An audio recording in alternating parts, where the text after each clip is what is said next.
SRv6 microprogram. So we are very happy to share this as a first public presentation on this capability that we've been engineering for a while. So it is based on a new set of micro instructions that are completely integrated with the SRv6 solution. It means that they can be used in the segment routing extension header that is a proposed standard. So no change is needed to the encapsulation to the data plane. We are reusing the proposed standard SRh without any change. But as well, we are using the SRv6 control plane without any change. There's no need for any change, not even a sub-TLV, etc. Same for the data plane and the control plane. We reuse the SRv6 data plane control plane without any change. And so how does it work? Well, we remember that in SRv6, the heart of the solution is to have a network program. And so we saw that a first instruction is placed in the destination address, and then other instructions can be carried in the segment routing extension header.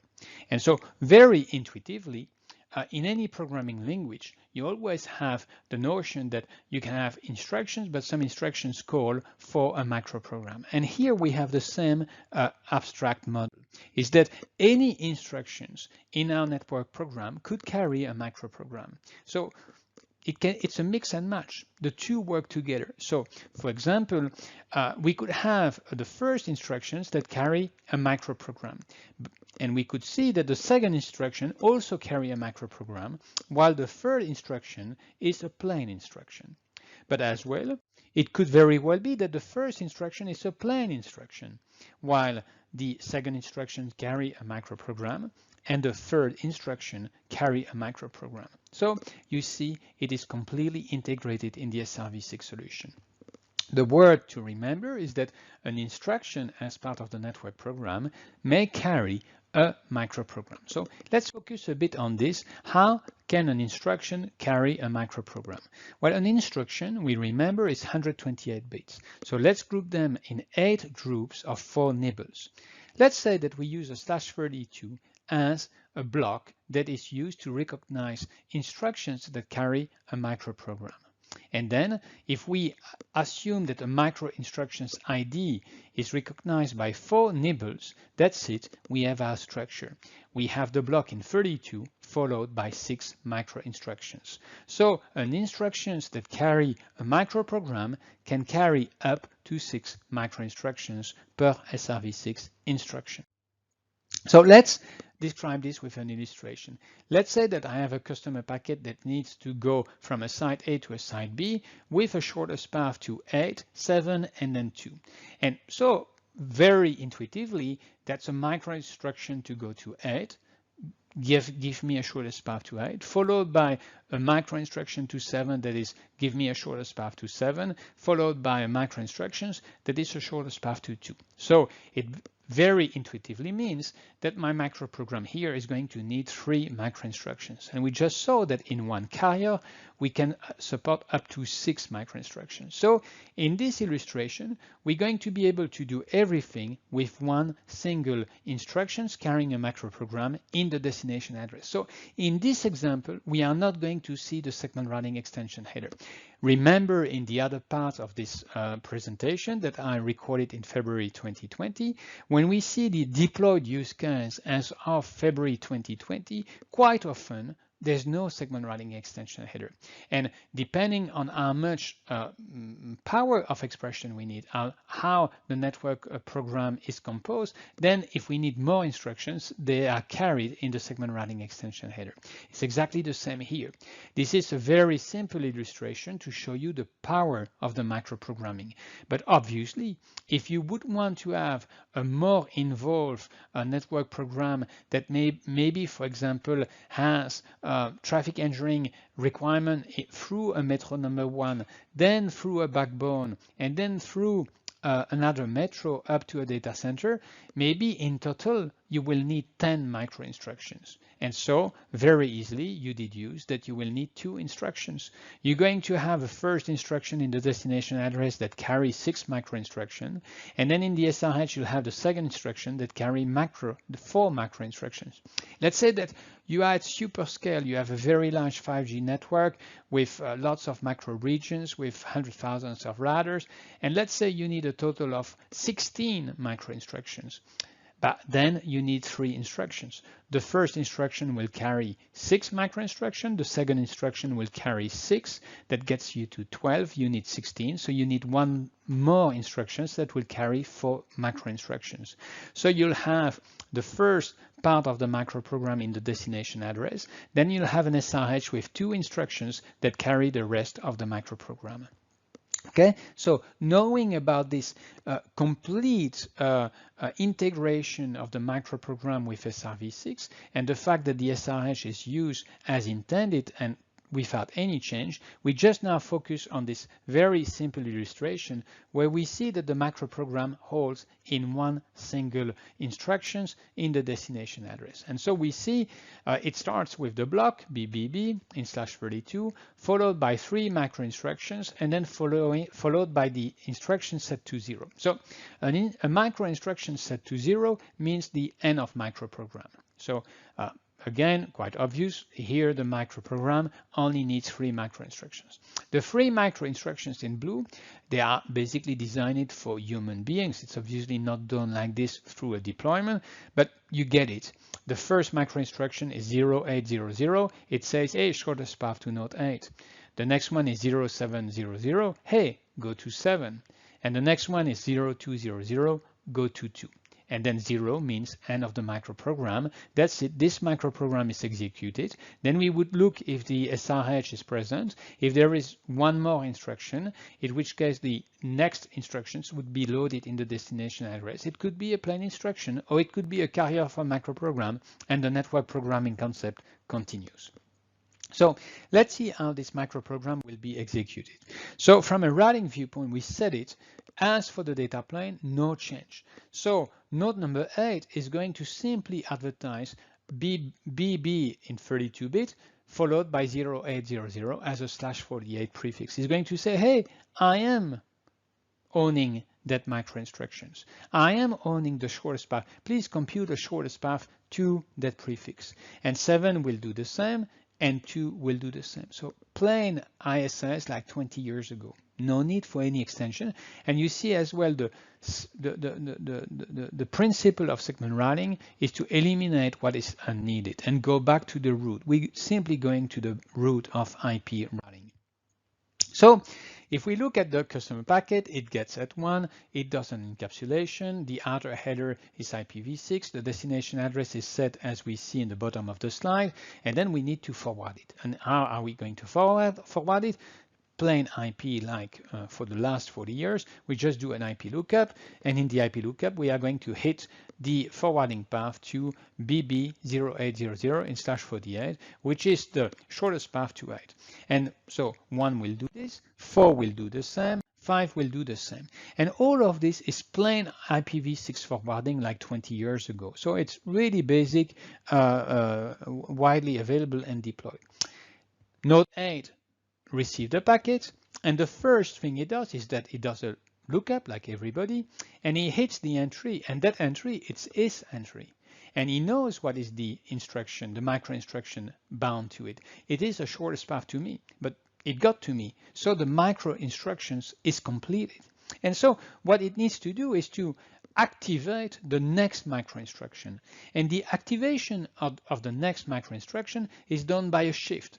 The macro program is shifted to the left by 16 bits so that the next macro instructions become the active one. Once we have done this, we have exposed 16 bits that don't have a value on the rightmost part of this graph. We set it to 0. Why? Because we remember this is the end of macro program. So we do not insert garbage information in our macro program. Once we have done this, we basically have an updated destination address and we simply do a lookup. And so we do a lookup and we find the /48 shortest path to 7. That's exactly what we want.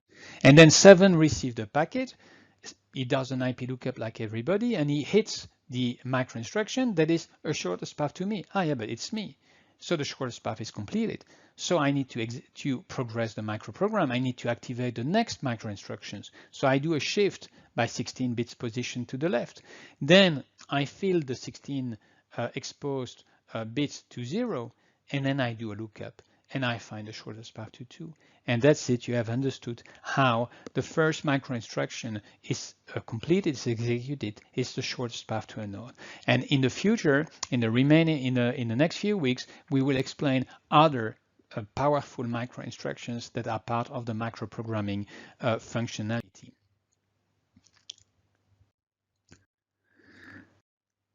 So,